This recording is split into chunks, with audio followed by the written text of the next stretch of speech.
I was born 6 days after the Six-Day War at 67. So in a lot of aspects I see myself as the word that in Nashim Osot Shalom we're not allowed to say, as the occupation. So for many years I'm what's called left-wing political thinking, and for many years I was sitting and doing nothing about it, just bitching out about it and complaining about the situation, but not doing anything. Then came a lady, we're not gonna say names now, anyway. So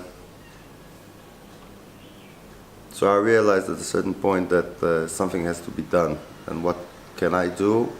I'm a producer, so I can give my abilities to a movement trying to do something and change things. So I became sort of a volunteer producer in women wage peace. And what I did with a lot of other women is producing the parade that was in Jaffa yesterday,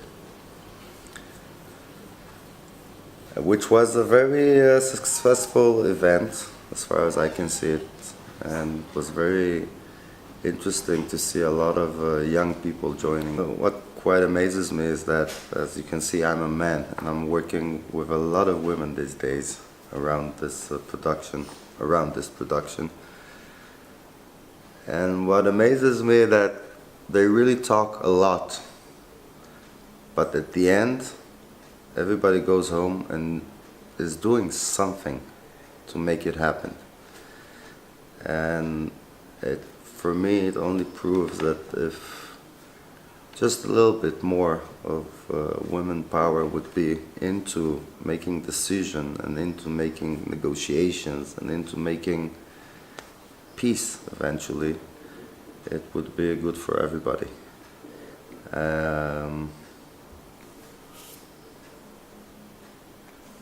But I think men also should join along and not be afraid of let this woman power embrace you, and sometimes hurts you, and sometimes helps you move on, being a little piece in a huge, big, good something that is happening these days.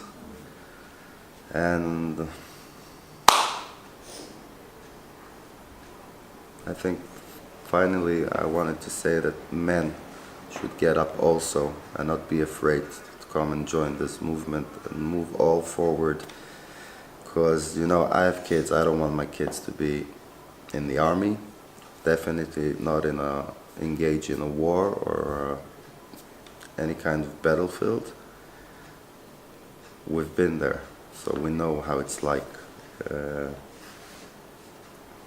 And that's what we have to do if we do care for the next generation, our children. Get up, people. Join us.